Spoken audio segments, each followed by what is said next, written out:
Hello friends, welcome to my first official video. This is just wild that I'm doing this and sitting here.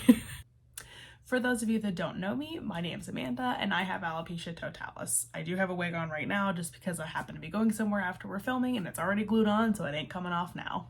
Some of you guys that already know me know that I've wanted to do this for a really long time. I've had alopecia for 6 years, so I'm gonna talk a little bit about my journey and stuff too. But now I think I just have the drive or the push or, you know, time, energy, whatever you want to call it, to actually do this. So here we are. So I'm not really going to be focusing solely on alopecia content the whole, every video that I make. I'm getting married next year, so some of it will be wedding content, some of it will be vacation, some of it will be, ordering and restyling a new wig, kind of a little bit of everything, because I don't let alopecia control my life, so I don't think it should be the sole focus of that, rather how I'm living with it. And, some of it will be focused on that. There will be times where I'm wearing my wig, there will be times that I'm not. It's just kind of very dependent on the situation. But I think it's important for everybody that is out there struggling like me to know that, you don't have to be 100% all the time. You don't have to have the wig on all the time. So I think that's kind of more so the idea that I have behind it. So a little bit about me. I currently live in Pittsburgh, Pennsylvania. I live about an hour north of Pittsburgh, but nobody ever knows where I live. So Pittsburgh it is. I have lived here my entire life. I love being in Pittsburgh. I truly feel like I bleed black and gold, as cliche as that sounds. But I live with my fiance and our dog and our cat, and I'm sure both of them will make an appearance at some point if they're not already on my Instagram. So look out for there if you really want to know what they look like. I'm sure you guys will kind of get a look at, some of my hobbies, some of the things that I love to do, but just kind of on the surface, I love to travel. I joke all the time that I am like the resident lizard. I feel like I belong in Phoenix and in the heat, not in Pittsburgh where we get 3 feet of snow sometimes pretty regularly throughout the winter. I am a huge nerd. I play Dungeons and Dragons religiously. I love every show from Game of Thrones to The Witcher to Harry Potter, like all of that, I'm into it. I love to read. I hang out with my friends. I still am into some of the white girl activities. Like we went apple picking 2 weeks ago because, like, how do you not? Come on. But, kind of really the biggest thing about me is that I have alopecia, and I have for the past 6 years. So I'm going to tell you a little bit about it. So probably like 6 or 7 years ago, I got diagnosed with a thyroid disorder. They had found a tumor on the left side of my thyroid, and for the size that it was, they weren't sure if it was malignant or not. So they decided to take that half, just to be safe. So while they were under, they biopsied it properly and it wasn't malignant. So I still do have my right half of my thyroid. But now I take medication to help regulate it because I'm, missing part of that vital organ that helps regulate your hormones. So almost a year later, I got diagnosed with alopecia. I had noticed a really small bald spot on my head, probably the size of like a quarter, a $50, not very large. For those of you, if there is anybody international, it's probably like ish or so. But it wasn't very large, but it kind of just showed up randomly. And I had, long, thick, curly hair. And I'm like, this is weird. What was weirder was it was almost a perfect circle. So definitely thought it was something was up. So I went and saw a dermatologist, barely got in the door. And she's like, yeah, it's definitely alopecia. I'm like, okay, so now what do we do? So from there, we did steroid injections, and the injections started working. I started seeing hair growth in some other spots that had started to show up, but my hair was falling out faster than it was coming in. So there was a point that I had more bald spot than hair. So we just couldn't continue doing that anymore because it was just too many injections. So from there, we moved on to doing a topical steroid, which didn't work. We tried something similar to a Rogaine, which didn't work. And then we moved on to the oral or ingestible things. So, I had tried immunosuppressants, oral steroids, honestly, just a slew of things that truthfully, I can't even remember anymore, and nothing worked. So after a while, I think it was the last thing that I took, and it was only for a couple of weeks, and my doctor had said, oh, you shouldn't be on this too long because if you're of childbearing age. I'm like, what does that mean? And she's like, well, it can affect your reproductive system. And I'm like, nope, I'm done. At that point, for me, that was like the absolutely not. I'm not taking anything else. I'm just going to ride it out for now and see what happens. So from the time that I was diagnosed in February of 2016 to November of 2016, I had lost all of my hair on my head. So I was completely bald in 8 or 9 months. Dealing with that is unexplainable. It's just something that I never thought I was going to go through. I mean, me at early 20s, looks are everything. If people tell you they're not, they are. Everyone cares about what they look like, even if they don't. I said I didn't, and I absolutely did. So the fact that I lost all of my hair as an early 20s female was worse than devastating. I truly don't have the words to describe it. And as I was losing my hair, I feel like nobody understood where I was coming from and what I was experiencing. Sure, you see people, like, for those of you that are familiar with Pittsburgh sports, Ryan Shazier was a former Steelers football player. He had alopecia. Joshua Dobbs, same thing.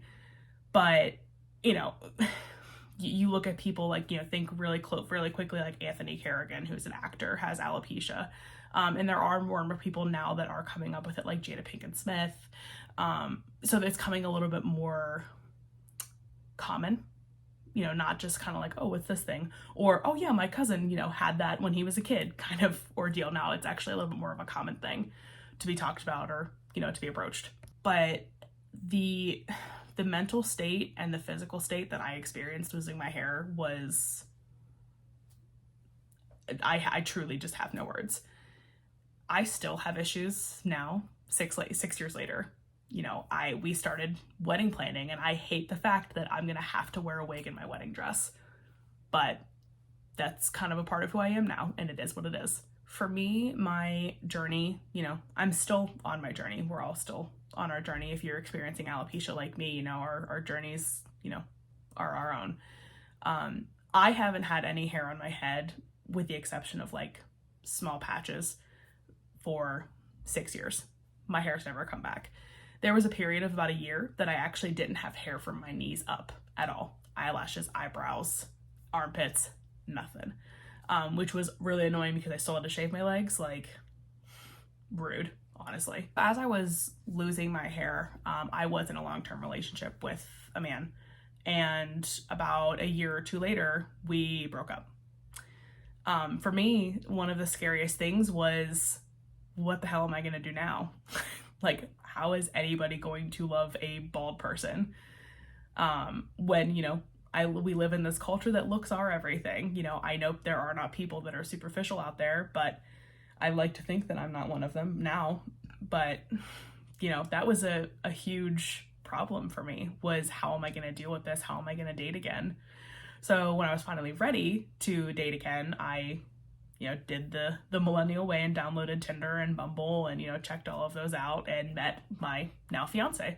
I'm not going to go into details because that's going to be a later video, probably with him, so stay tuned for that. As I was losing my hair and kind of going through the early stages of my journey, I noticed that there was like no content from other people that have alopecia and were going through my same struggle that were telling me it's okay, it's going to be okay, everything's going to work out. And I really needed that. And, all of my friends and family who are still super supportive to this day, when I was first happening, a lot of people were like, oh, just shave your head and deal with it. And I'm like, that's not how that works. It's not that easy.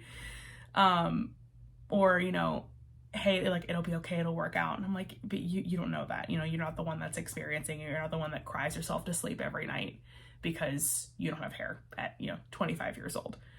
So it was really frustrating, but, I understand now what everyone was trying to do. And of course, I'm so super grateful for the support, but not at the time. I'm like, nobody gets how I feel. Nobody is understanding what I'm going through right now. And it was really frustrating and disheartening.